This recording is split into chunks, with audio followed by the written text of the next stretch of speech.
Assalamualaikum warahmatullahi wabarakatuh. Perkenalkan, nama saya Novi Setiani dengan NIM 857029902 dari UPBJ Bedar Lampung, Salut Paramarta, Seputi Banyak, Prodi Pendidikan Guru Sekolah Dasar. Di sini saya akan menjelaskan beberapa macam-macam dari simbiosis dan contoh-contohnya. Nah, macam-macam simbiosis itu ada 3. Yang pertama, simbiosis parasitisme. Yang kedua, simbiosis komensalisme. Dan yang ketiga, simbiosis mutualisme. Baik, di sini saya akan menjelaskan yang pertama mengenai simbiosis parasitisme. Nah, simbiosis parasitisme adalah jenis interaksi antara makhluk hidup yang menguntungkan satu pihak, sementara pihak yang lain mengalami kerugian. Nah, organisme yang mendapatkan manfaat disebut parasit, sementara organisme yang mengalami kerugian disebut inang. Nah, parasit sangat bergantung pada inangnya karena mereka menyerap makanan dan sumber energi dari inang agar dapat bertahan hidup.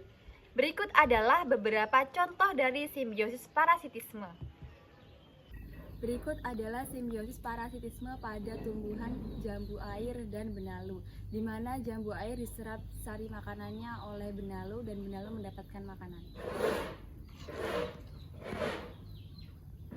Berikut adalah contoh simbiosis parasitisme pada kutu dan kucing, di mana kucing mengalami kerugian, darahnya diserap oleh kutu, dan kutu mengalami keuntungan, dia bisa melangsungkan hidup dari menghisap darahnya kucing.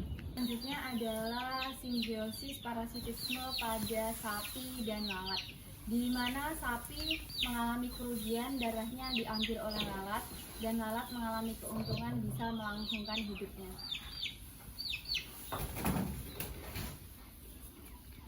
Contoh selanjutnya yaitu nyamuk dan manusia, di mana nyamuk mendapatkan keuntungan dapat menghisap darahnya manusia untuk bisa melangsungkan hidup, sedangkan manusia mendapatkan kerugian, darahnya terhisap dan merasakan gatal, dan dapat menyebabkan penyakit serius seperti demam berdarah, chikungunya, dan malaria. Itu tadi adalah beberapa contoh dari simbiosis parasitisme. Berdasarkan hasil pengamatan, ditemukan beberapa contoh simbiosis parasitisme, yaitu benalu pada pohon jambu air, kutu pada kucing, lalat pada sapi, serta nyamuk pada manusia. Benalu memperoleh makanan dari pohon jambu air, sehingga pohon kekurangan nutrisi dan dapat mati jika benalu terus dibiarkan. Kutu pada kucing menyebabkan kerugian berupa darah yang terhisap dan rasa gatal. Alat penghisap darah pada sapi menimbulkan luka dan kehilangan darah yang dapat memengaruhi kesehatan sapi. Sedangkan nyamuk pada manusia selain menghisap darah juga berpotensi menularkan penyakit berbahaya seperti demam berdarah dan malaria. Selanjutnya yang kedua adalah simbiosis komensalisme.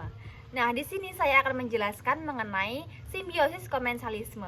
Simbiosis komensalisme adalah bentuk interaksi antar makhluk hidup dari spesies yang berbeda, di mana salah satu pihak mendapatkan keuntungan, sementara pihak lainnya tidak dirugikan dan juga tidak memperoleh keuntungan.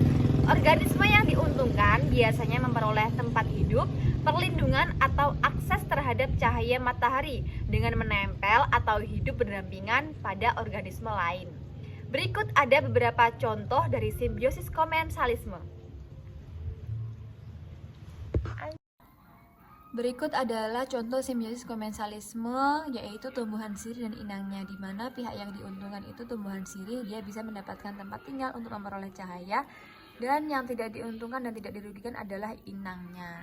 Berikut adalah contoh simbiosis komensalisme pada pohon mangga dan sarang burung, di mana burung bisa membuat sarangnya pada pohon mangga dan pohon mangga tidak mendapatkan keuntungan ataupun kerugian. Berikut sarangnya. Selanjutnya, contoh simbiosis komensalisme adalah pohon kelapa dan tumbuhan paku, di mana pohon kelapa tidak mendapatkan keuntungan ataupun kerugian, dan pohon paku dia bisa tumbuh di batang pohon kelapa. Nah, di sini terdapat tumbuhan buah naga dengan pohon mangga.